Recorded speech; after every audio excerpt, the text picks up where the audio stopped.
Bugungi obzorimizda Kia K5 ikkinchi paysasi bo'ladi. Qani videoni oxirigacha ko'rib, obuna bo'lishni unutmang.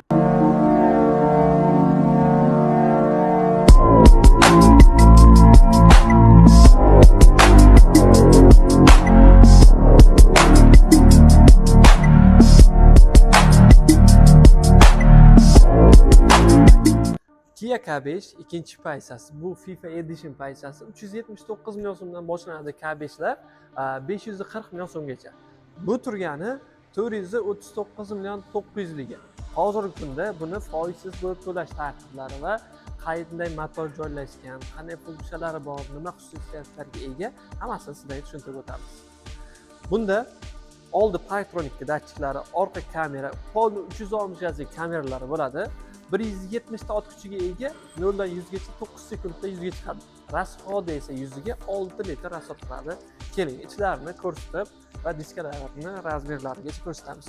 18 lik razmerda yumshoq balon va saka diskalari bor o'zida. Beskuchoy dostuklari bor.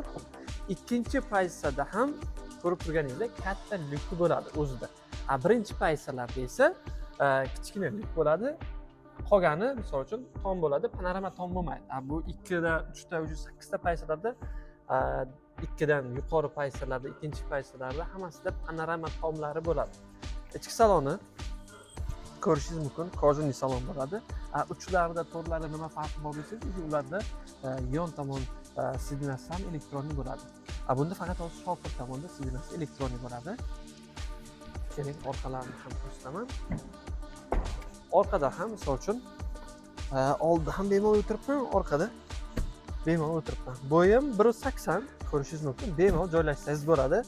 Deflektorlari, konditsionerlari orqada va Type-C zararchi joylariga ham bor o'zida.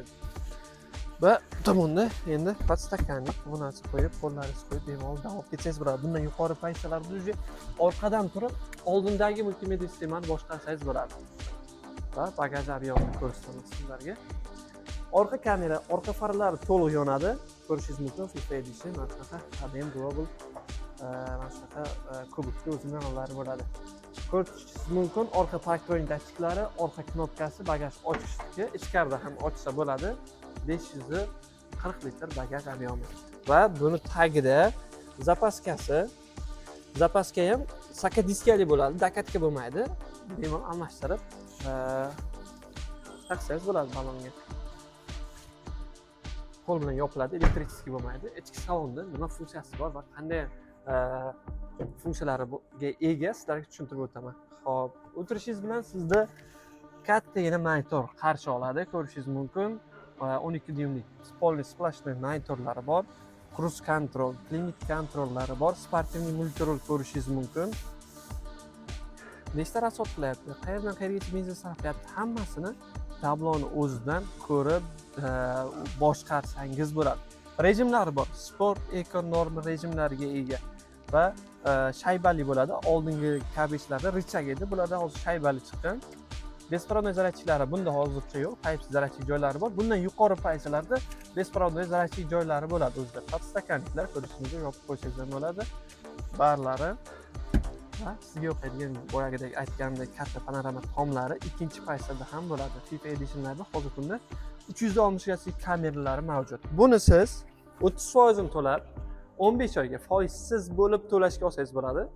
50% ni to'lab, qolgan 50% ni 2 yilga bo'lib to'lashga olsangiz bo'ladi.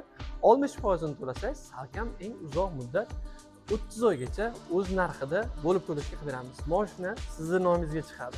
Bitta pasport va boshlang'ich to'lov bilan Kia Deno avtosalonimizga o'ziga kelib, bemalol hal qilsangiz bo'ladi. Va o'zida eski mashinangiz bo'lsa, minib yurgan mashinangiz bo'lsa, u mashinani ham olib keling, biz baholab olib qolamizda, o'rniga sizga yangi mashina qilib beramiz. Bizni kuzatishda davom eting va yana qaysi modelni to'liq obzorini ko'rmoqchisiz, qanday ma'lumotlari bo'lsa, bemalol kommentariyaga yozing. Qo'ldan kelgancha sizga javob berib va obzor qilib beramiz.